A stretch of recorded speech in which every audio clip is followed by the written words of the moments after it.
Welcome, misadventure enthusiasts. Get ready for an exclusive treat as we dive into bonus content for episode 2 of Gretchen's Misadventures of Hair and No Hair. In today's video, we've got a deleted scene that you won't find anywhere else, an illustration to bring the story to life, and a sneak peek at the grandeur of Rapunzel's hotel empire, the tallest tower franchise. Stay tuned for all the whimsical wonders that didn't make it into the final cut.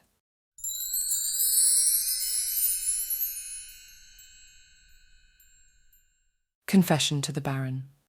Gretchen stared at the stag's head, mounted behind the Baron's desk, imagining her own head there as she waited for the squat man to arrive. "You sure we should be in here? I could wait by the door.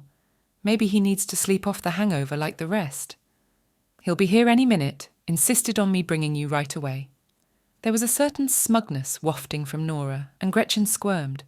She supposed she deserved it, if not for what she was about to confess to.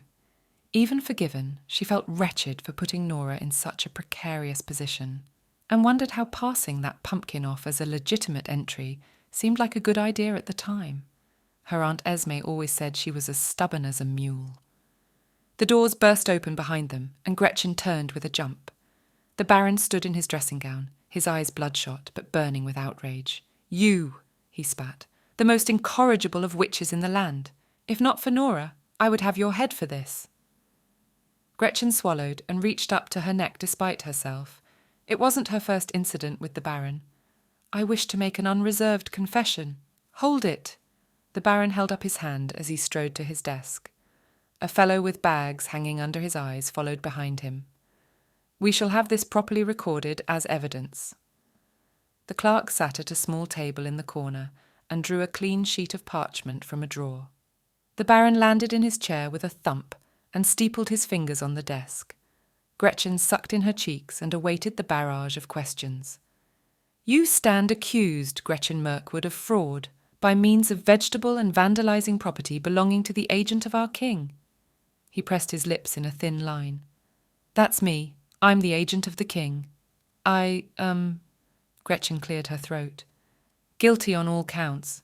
Turned in a magical hairy pumpkin at the fair and let off a swamp in your fancy fountain, which I helped clean up, by the way."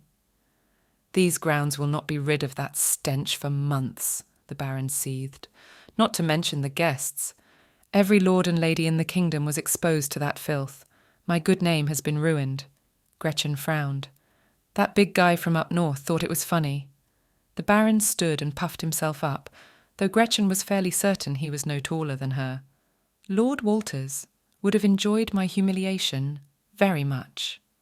"Look, my bad." Gretchen held her hands up. "On all counts, but I want to make myself clear. Nora knew nothing about any of this, and I was especially crafty with the enchantment on the pumpkin. If she'd had even an inkling—" "The vegetable competition?" he sneered. "You think I care about that?" "Only insofar as clearing Nora of any wrongdoing." Gretchen nodded. "You'll have Mildred Sampson banging on your door next, demanding that Nora be cast aside. It would be a grave injustice." "Ugh!" The Baron dropped to his chair with his head in his hands. "Not the Sampsons. Intolerable bunch, the lot of them. I'll suffer any consequences, sir, just so long as Nora keeps her title as judge at the county fair." Gretchen held her chin high, wondering what kind of punishment the Baron would dream up. Perhaps a public confession, or a week cleaning toilets. "You will be banned from seeking entry to any vegetable competition on my lands henceforth." A malevolent grin spread over his face. "And I sentence you to a week in the dungeon." Gretchen's eyes boggled, and she held a hand to her chest. "A week? For a stink bomb?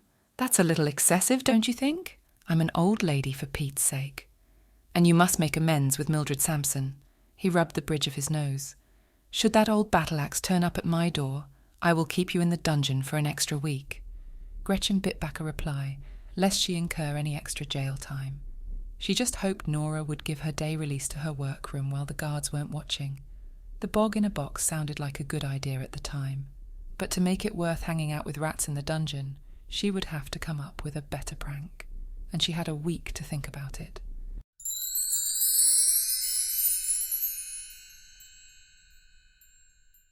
Next, we have an illustrated poster which depicts our tallest fairy tale princess, who proves quite the entrepreneur in this story. Forget princes coming to save the day when you can set up your very own chain of hotels across the kingdom. Because who wouldn't like to escape to a tower with no doors from time to time?